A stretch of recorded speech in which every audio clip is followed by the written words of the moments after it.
Le second processus est le processus d'initialisation, appelé la séquence d'initialisation. C'est aussi la séquence de planification, vu que 80% du travail ici consiste à planifier. Où en sommes-nous? Eh bien, le processus de démarrage est terminé. Le chef de projet a demandé au comité de pilotage de prendre leur première décision. Alors que vérifie le comité de pilotage? Eh bien, ils vont vérifier le cas d'affaires, les bénéfices, et peut-être l'impact et la stratégie de l'organisation. Si la décision est non, l'équipe de management de projet sera dissoute et les raisons devront être indiquées. Le chef de projet peut alors se tourner vers un nouveau projet et étudier une nouvelle idée susceptible de devenir un projet. Si la décision est oui, alors ce projet peut continuer. Donc disons que la décision est oui et que la séquence d'initialisation peut maintenant commencer.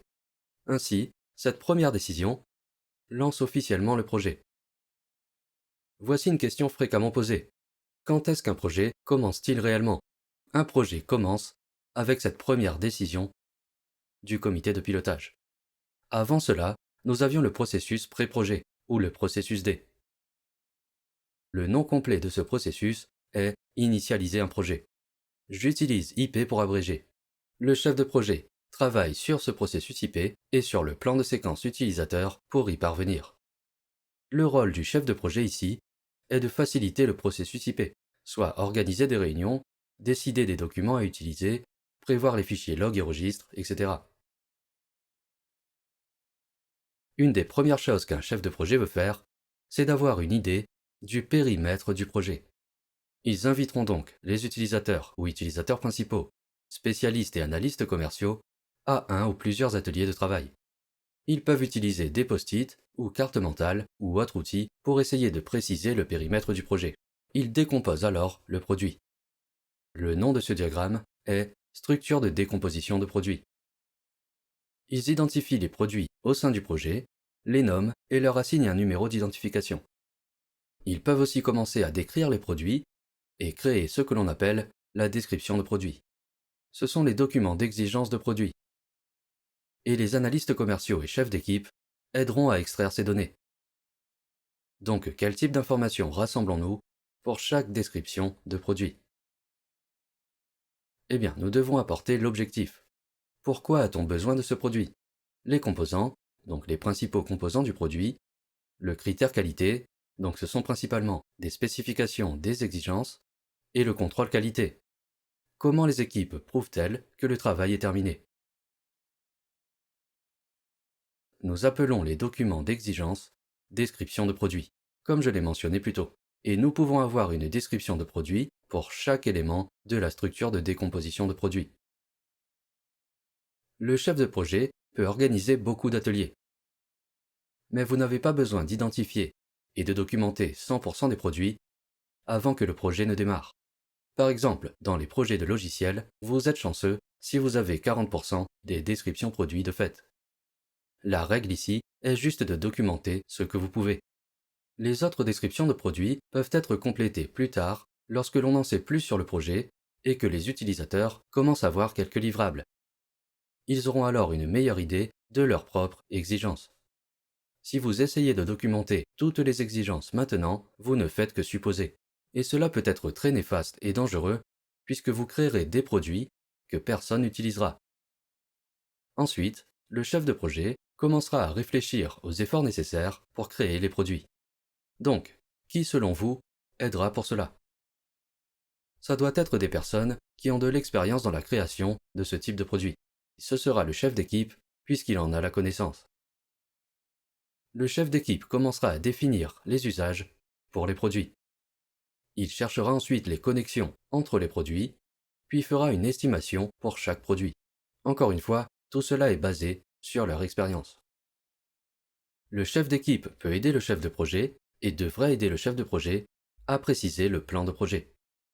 Ils calculeront l'effort et le coût pour chaque produit quand c'est possible. Le chef de projet pourra ainsi avoir une estimation des coûts pour le projet.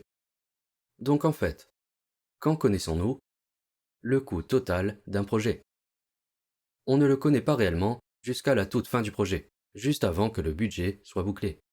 Donc jusque-là, on ne fait toujours qu'estimer.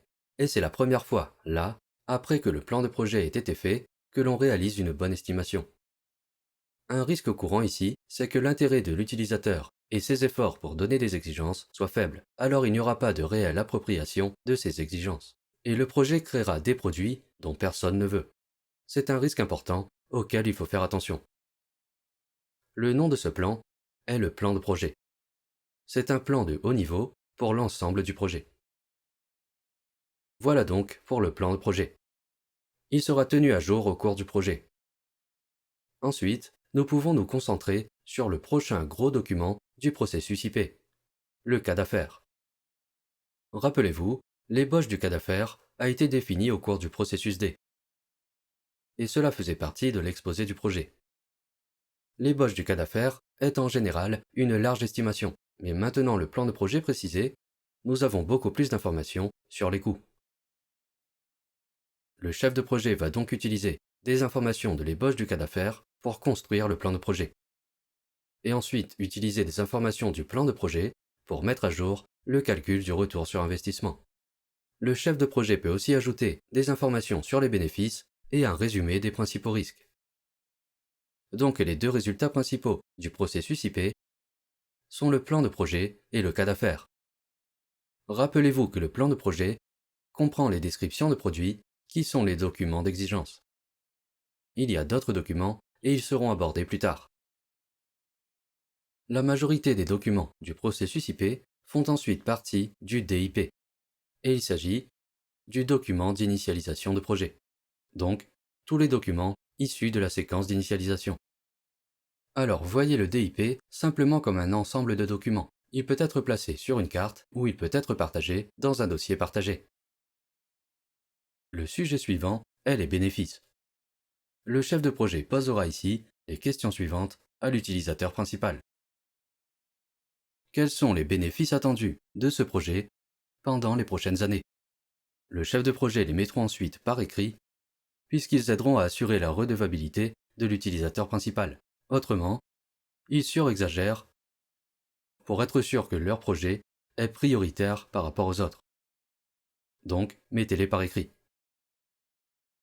Les bénéfices sont ajoutés à un document que l'on appelle le plan de revue des bénéfices.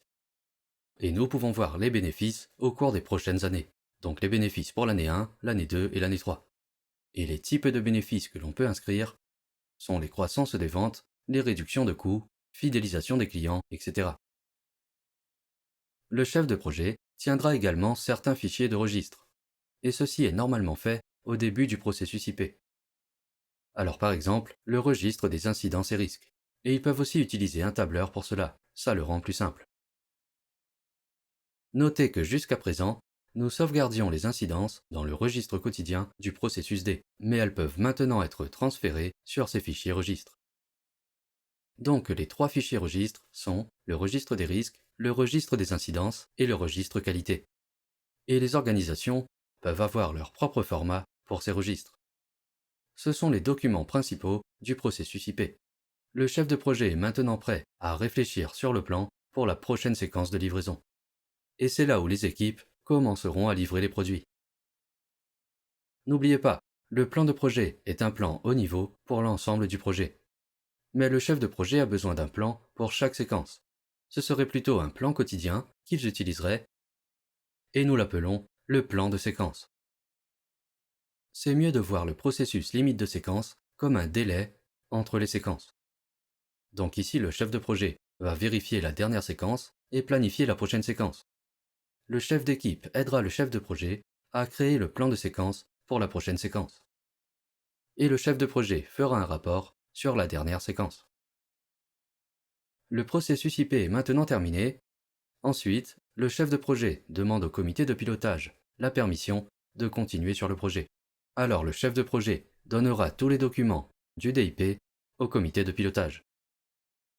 Ceci est donc la deuxième décision prise par le comité de pilotage. Ils examineront le plan de projet, le cas d'affaires, les bénéfices escomptés et les risques majeurs. Si la décision est oui, alors ils alloueront un budget pour l'ensemble du projet. À noter, ils ne donnent pas tout le budget d'un coup au chef de projet, mais ils distribuent le budget séquence par séquence.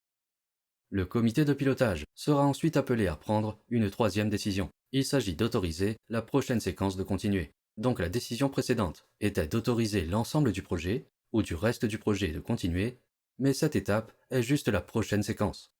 Alors le comité de pilotage examinera le plan de projet, et si c'est oui, ils délivreront le budget pour cette séquence.